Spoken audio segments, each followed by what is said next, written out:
December 8th of my of a Gnome Valley Christmas adventure. In the big old stump, Theo lies in the bed, twisting and turning, breathing heavily. Suddenly, he and Toddler run in the dark troll forest in panic. A huge goat demon called Krampus, running on two legs, hurries after them. Krampus's eyes glow like burning coals, and his drooling jaws are full of needle-sharp teeth. "Run as fast as you can!" Totti shouts at Theo, running faster and faster. "I'm trying!"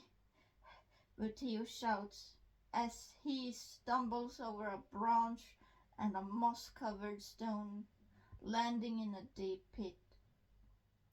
Behind a corner bend, the shadow of Krampus' huge bent horns appear on a huge rock.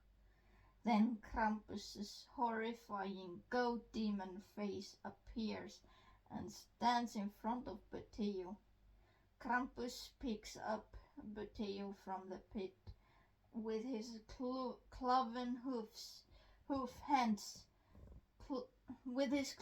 hoof hands and opens a huge sack. Just as Krampus throws Theo into the sack, Theo wakes up from his nightmare screaming. Theo sits in the bed sweating and looking nervously around. He breathes as if he has fled from a lion, and the heart pounds like a sledgehammer in the chest. Theo's eyes are filled with fear when the door to the bedroom opens and Falcon enters the room.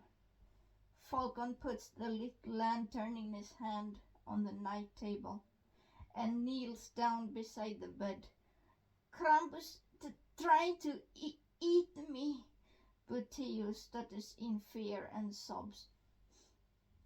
Falcon smiles and pats Theo's head gently. "Glad it was just a dream, but do you know what? Avoid reading scary stories before sleep," Falcon says, holding a book about monsters and scary folklore beings. "Do you think Krampus will come back?" Theo says and looks nervous. "If he does, he'll have to deal with me. Do you want to come with me and Tassel to milk the goats and sheep?" Falcon says, smiling kindly.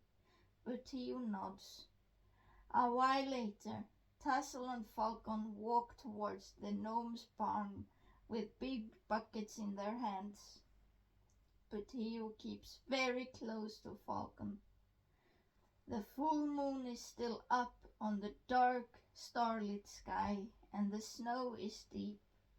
Theo puts his tail between his legs and grabs Falcon's arm.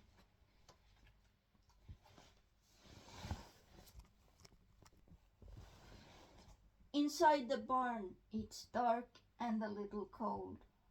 The sheep and goats are already awake, chewing on hay. "Hello, ladies and gentlemen," Falcon says gently to the goats and sheep as they bleat. Falcon and Tassel clean the udders with lukewarm towels before milking the does and ewes. As Falcon and Tassel fill the buckets with milk, Theo looks behind him. He sees two yellow, glowing eyes and two large bent horns in the dark. Falcon, I think Krampus is here," Theo says and looks scared. Falcon looks behind him and sees the two eyes and horns. Then he smiles and laughs gently. "No, that's just pun. He's a buck. Young male goats are called buckling goats." "Yeah, that's right. Us bucks get the ladies to have babies with," Pound the Buck says and bleats.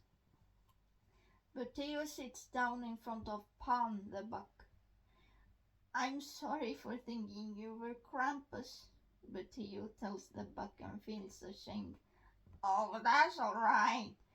Krampus is a demon goat and is used to scare the children who have been naughty. He is also Saint Nicolaus's companion. If children have been nice, they get presents from Saint Nicolaus, whereas the naughty children get whipped, or worse, by Krampus. Gee, no wonder why I had a nightmare about Krampus. Yeah, but nowadays the Yule goat doesn't represent the devil.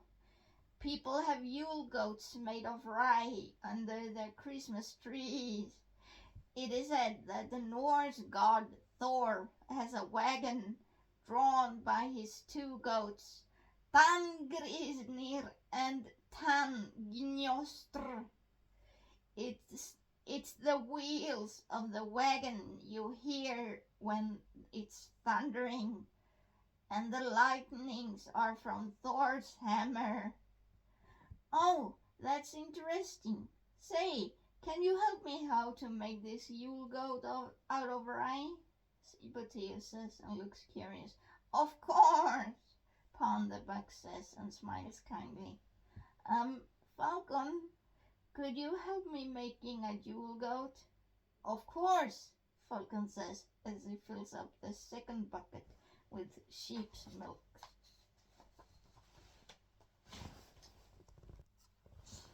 Falcon wets the rye, then braids the rye bundle and bends it into horns and a tail.